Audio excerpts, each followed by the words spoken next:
সকাল দুপুর সন্ধে ও রাতে গোপালের সেবা করলেই হবে তা নয়।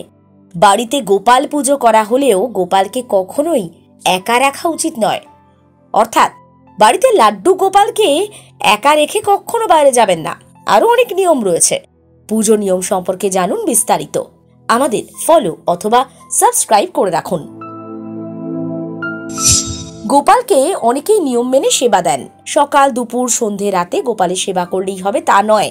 বাড়িতে গোপাল পুজো করা হলে গোপালকে কখনো একা রাখা উচিত নয়। এই নিয়মের একটা কারণ আছে। শুধু একটি নিয়মই নয়, বাড়িতে গোপালের শৈশবকালের মূর্তি থাকলে অনেক নিয়ম মানতে হয়।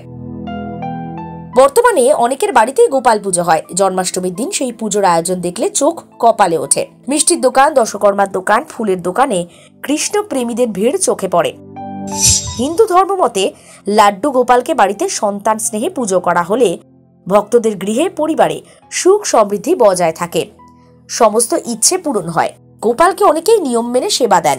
সকাল দুপুর সন্ধে রাতে গোপালের সেবা করলেই হবে তা নয়। বাড়িতে কিন্তু গোপালকে কখনো একা রাখবেন না। এই নিয়মের একটা কারণ আছে। বাড়িতে গোপালের শৈশবকালের মূর্তি থাকলে অনেক নিয়মই মানতে হয়। লাড্ডু গোপাল পুজোর বিশেষ নিয়ম। বাড়িতে শ্রীকৃষ্ণের শৈশবকালের মানে লাড্ডু গোপালের মূর্তি থাকলে তা পরিবারের একজন হয়ে ওঠে। শিশুর মতো সন্তান স্নেহে নাড়ু গোপালকে পালন করা হয়। নিয়মিত সকাল থেকে রাত পর্যন্ত সেবা দেয়া হয় তাকে।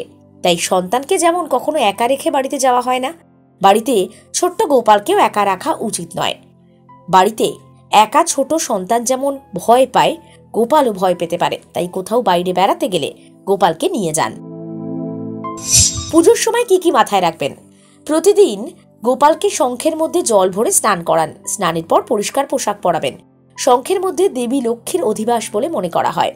শঙ্খ দিয়ে স্নান করার পর সেই জল তুলসী গাছে ঢেলে দেওয়া উচিত। কিভাবে সাজাবেন? মনে করা হয় নাড়ু গোপাল বা লাড্ডু গোপাল নিজেকে সাজাতে পছন্দ করে। তাই তাকে স্নানের পর পরিষ্কার সুন্দর পোশাক পরান, চন্দনে তিলক লাগিয়ে দিন, গয়না বাঁশি দিয়ে দিন।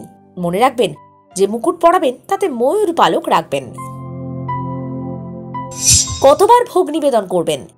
লাড্ডু গোপালকে দিনে 4 বার নিবেদন করা উচিত ভোগ। খেয়াল রাখবেন খাবার যেন সাত্বিক হয়। ভোগে রসুন পেঁয়াজ ব্যবহার করা যাবে না।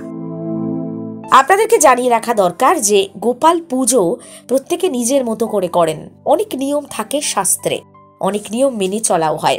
কিন্তু এটাও মাথায় রাখতে হবে, ভগবান ভক্তকে তার অন্তর দিয়ে চেনেন।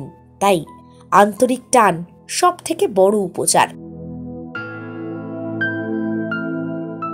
কোনো তথ্য বা অনুমান প্রয়োগ করার আগে অবশ্যই সংশ্লিষ্ট বিশেষজ্ঞের সঙ্গে একবার পরামর্শ করে নিন। দেখতে থাকুন সাঁঝবেলা ডিজিটাল।